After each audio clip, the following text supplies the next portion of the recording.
Theo Kinnan here from Fiction Atlas Press, bringing you another Indie Connection. And in honor of Halloween, we are going to be doing books that you might enjoy if you're a fan of Mary Shelley's Frankenstein.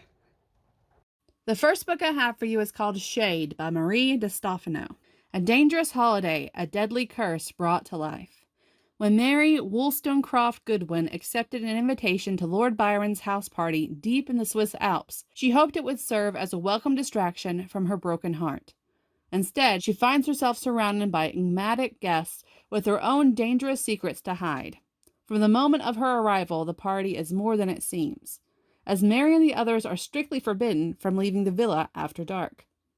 But tales of feral beasts aren't the only rumors whispering through the halls. Dr. John Polidori, a handsome and mysterious party guest, fervently pursues local legends that the dead can rise, ruled by their own barbaric king.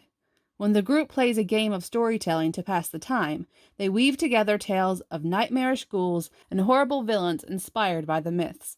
And Mary soon realizes their harmless stories have the power to conjure. Twisted creatures will come to call, the dead will stalk the villa, and the royal master will stop at nothing to claim Mary as his own. The second book I have for you is called Teen Frankenstein by Chandler Baker. It was a dark and stormy night when Tor Frankenstein accidentally hits someone with her car and kills him, but all is not lost. Tor, being the scientific genius she is, brings him back to life. Thus begins a twisty-turny take on a familiar tale set in the town of Hollow Pines, Texas, where high school is truly horrifying. The third book I have for you is called Monster Born by Chris Austin Radcliffe. What happens when a man starts life as a corpse?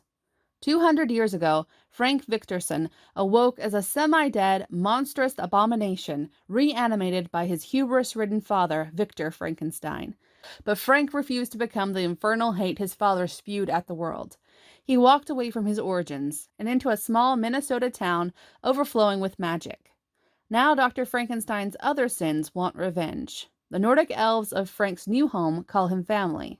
The werewolves call him friend, and when the town's vampires disappear and innocents die, Frank realizes the demon responsible might be the one force on Earth faster and stronger than him, and the one foe capable of pulling to the surface his long-suppressed rage. Now Frank must stop a rampaging evil bent on murdering the people he loves the most. But can he save his town without losing himself to the monster he once tamed?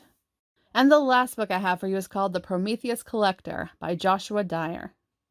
No one wants to be fooled, but that's what Frankenstein did to you all. Victor's words were the mere ravings of a coward and madman. The truth is a fickle mistress. I was the one that raided the graveyards and robbed the dead of their terrestrial remains. It was I who pursued your creation across continents when you hadn't the spine to see to it yourself. It was I who held my begotten son in my hands that day. Frankenstein took the glory, took the fame, and hoarded the money from our misfortunes. The time for my retribution has come. Okay, that's all for me this week. I'll see you next week on the Indie Connection. Bye.